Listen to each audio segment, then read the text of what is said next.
আপনি কি জানেন মাত্র 30 দিনের জন্য সোশ্যাল মিডিয়া বন্ধ রাখলে আপনার ব্রেনে এমনভাবে পরিবর্তন হতে শুরু করে যা অনেক মানুষ বছরের পর বছর চেষ্টা করেও করতে পারে না। একবার ভাবুন তো, প্রতিদিন ঘন্টার পর ঘন্টা স্ক্রল করা, একটার পর একটা ভিডিও দেখা, নোটিফিকেশনের শব্দ শুনে বারবার ফোন চেক করা, এসব যদি হঠাৎ বন্ধ হয়ে যায় তাহলে কি হবে? আপনি কি আরো বুদ্ধিমান হয়ে যাবেন, নাকি আপনার জীবন পুরোপুরি বদলে যাবে? আজকের ভিডিওতে আমরা জানবো মাত্র 30 দিনের জন্য সোশ্যাল মিডিয়া থেকে দূরে থাকলে আপনার ব্রেনে ঠিক কি ঘটে। আর ভিডিওর শেষ ধাপটি জানার পর আপনি হয়তো আজই সোশ্যাল মিডিয়া ব্যবহারের নিয়ম বদলে ফেলবেন। প্রথম ধাপ, ডোপামিন রিসেট। প্রথম কয়েকদিন আপনার কাছে খুব অস্বস্তিকর লাগবে। হাতে ফোন থাকবে কিন্তু স্ক্রল করার কিছু থাকবে না। বারবার মনে হবে একটু দেখি তো কে মেসেজ দিল, ফেসবুকে কি হচ্ছে, ইনস্টাগ্রামে নতুন কি এসেছে। এটা স্বাভাবিক, কারণ আপনার ব্রেন দীর্ঘদিন ধরে দ্রুত আনন্দ পাওয়ার অভ্যাসে অভ্যস্ত হয়ে গেছে। প্রতিটি লাইক, কমেন্ট, নোটিফিকেশন এবং নতুন ভিডিও আপনার ব্রেনে ছোট ছোট ডোপামিনের ঝড় তৈরি করে।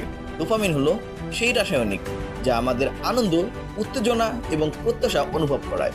সমস্যা হলো, যখন আমরা অতিরিক্ত ডোপামিনের উপর নির্ভর হয়ে পড়ি তখন সাধারণ কাজগুলো বিরক্তিকর মনে হয়। বই পড়তে ইচ্ছে করে না, পড়াশোনায় মন বসে না, কাজে ফোকাস থাকে না। কিন্তু যখন আপনি সোশ্যাল মিডিয়া বন্ধ করেন তখন ধীরে ধীরে এই অতিরিক্ত উত্তেজনা কমতে শুরু করে। প্রথম কয়েকদিন অস্থির লাগলেও আপনার ব্রেন নিজেকে পুনরায় ভারসাম্যে আনার চেষ্টা করে। এই সময় অনেকেই হাল ছেড়ে দেয়, কিন্তু যারা টিকে থাকে তারা দ্বিতীয় ধাপের অসাধারণ পরিবর্তন দেখতে শুরু করে। তাই প্রশ্ন হলো, আপনি কি সাময়িক অস্বস্তি সহ্য করতে পারবেন, নাকি সারা জীবন বিভ্রান্তির দাস হয়ে থাকবেন? দ্বিতীয় ধাপ, মানসিক স্বচ্ছতা। এখন শুরু হয় আসল ম্যাজিক। আপনি লক্ষ্য করবেন আপনার মাথা আগের চেয়ে অনেক হালকা লাগছে। আগের মতো সবসময় নতুন কন্টেন্ট দেখার তাড়া থাকবে না। আপনার মন ধীরে ধীরে শান্ত হতে শুরু করবে। যেই কাজ করতে আগে 10 মিনিট পর পর ফোন চেক করতেন, এখন সেখানে 30 মিনিট, 40 মিনিট, এমনকি 1 ঘন্টা পর্যন্ত মনোযোগ ধরে রাখতে পারছেন। এমন কেন হয়? কারণ সোশ্যাল মিডিয়া আমাদের মনোযোগকে ছোট ছোট টুকরোতে ভেঙে দেয়। একটি ভিডিও 15 সেকেন্ড, আরেকটি 20 সেকেন্ড, তারপর নতুন কিছু। ফলাফল, আমাদের ব্রেন দীর্ঘ সময় একটি বিষয়ে মনোযোগ ধরে রাখার ক্ষমতা হারাতে থাকে। কিন্তু যখন আপনি এই চক্র থেকে বেরিয়ে আসেন তখন ব্রেন আবার গভীর মনোযোগের ক্ষমতা ফিরে পেতে শুরু করে। আপনি হয়তো খেয়াল করবেন, একটি বই পড়ে শেষ করতে পারছেন, নতুন কিছু শিখতে ভালো লাগছে, কাজ দ্রুত শেষ হচ্ছে, সিদ্ধান্ত নিতে কম সময় লাগছে। এমনকি আপনার ঘুমও আগের চেয়ে ভালো হতে শুরু করছে, কারণ রাত জেগে স্ক্রল করার বদলে আপনার ব্রেন বিশ্রাম নেওয়ার সুযোগ পাচ্ছে। আর এখানে বেশিরভাগ মানুষ একটি গুরুত্বপূর্ণ বিষয় বুঝতে পারে। তারা উপলব্ধি করে সমস্যা সময়ের অভাব নয়, সমস্যা মনোযোগের অভাব। প্রতিদিন আমাদের সবার কাছে 24 ঘন্টা সময় থাকে, কিন্তু যারা তাদের মনোযোগ নিয়ন্ত্রণ করতে পারে তারাই জীবনে এগিয়ে যায়। আর যারা মনোযোগ হারিয়ে ফেলে তারা বছরের পর বছর একই জায়গায় আটকে থাকে। কিন্তু সবচেয়ে বড় পরিবর্তন এখনো বাকি। চলুন চলে যাই তৃতীয় ধাপে। তৃতীয় ধাপ, নিজেকে সংস্কার। এটাই সবচেয়ে শক্তিশালী ধাপ। এখানে অধিকাংশ মানুষের জীবন বদলাতে শুরু করে।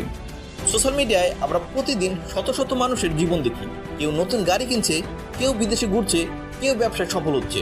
ধীরে ধীরে আমরা নিজের জীবনকে অন্যদের সঙ্গে তুলনা করতে শুরু করি এবং অজান্তেই মনে হয় আমি পিছিয়ে আছি, আমার জীবন তেমন ভালো না, আমি যথেষ্ট সফল নই। কিন্তু বাস্তবতা হলো, আপনি মানুষের পুরো জীবন দেখছেন না, আপনি দেখছেন শুধু তাদের সেরা মুহূর্তগুলো। 30 দিন সোশ্যাল মিডিয়া থেকে দূরে থাকলে এই তুলনার বিষ ধীরে ধীরে কমতে শুরু করে। আপনি অন্যদের জীবন নয়, নিজের জীবনের দিকে মনোযোগ দিতে শুরু করেন। আপনি ভাবতে শুরু করেন, আমি আসলে কি চাই, আমার লক্ষ্য কি, আমার ভবিষ্যৎ কেমন হওয়া উচিত। এবং ঠিক তখনই আপনার ভেতরে নতুন ধরনের আত্মবিশ্বাস জন্ম নিতে শুরু করে। কারণ আত্মবিশ্বাস অন্যকে দেখে আসে না, আত্মবিশ্বাস আসে নিজের উন্নতি দেখে। যখন আপনি প্রতিদিন একটু একটু করে ভালো হন তখন আপনার আত্মবিশ্বাসও বাড়তে থাকে।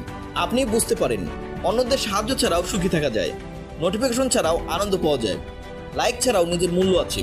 এবং এটাই সেই মুহূর্ত যখন আপনি ফোনের নিয়ন্ত্রণ থেকে বের হয়ে নিজের জীবনের নিয়ন্ত্রণ নিজের হাতে নিতে শুরু করেন।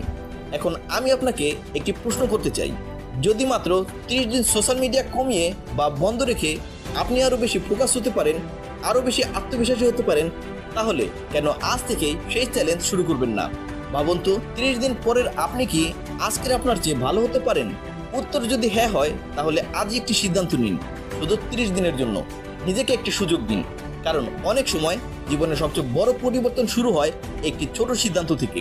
আর হয়তো সেই ছোট সিদ্ধান্তটাই আপনার ভবিষ্যৎ বদলে দিতে পারে। মনে রাখবেন, সফল মানুষেরা সময়কে নিয়ন্ত্রণ করে, আর ব্যর্থ মানুষেরা সময়ের পিছনে দৌড়ায়।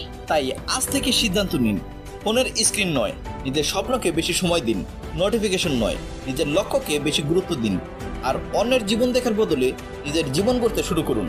কারণ আপনার ভবিষ্যৎ নির্ধারণ করবে না আপনি কত ভিডিও দেখেছেন, আপনার ভবিষ্যৎ নির্ধারণ করবে আপনি কতটা কাজ করেছেন, কতটা শিখেছেন এবং কতটা নিজেকে উন্নত করেছেন। মাত্র 30 দিন, হয়তো এই 30 দিনই আপনার জীবনের সবচেয়ে শক্তিশালী 30 দিন হয়ে উঠতে পারে। তাই কমেন্টে লিখুন, আমি শুরু করছি আজ থেকেই। আজ হোক কাল হোক, একদিন আপনি নিজে বলবেন, হ্যাঁ, এই ভিডিওটাই আমার জীবন বদলে দিয়েছে।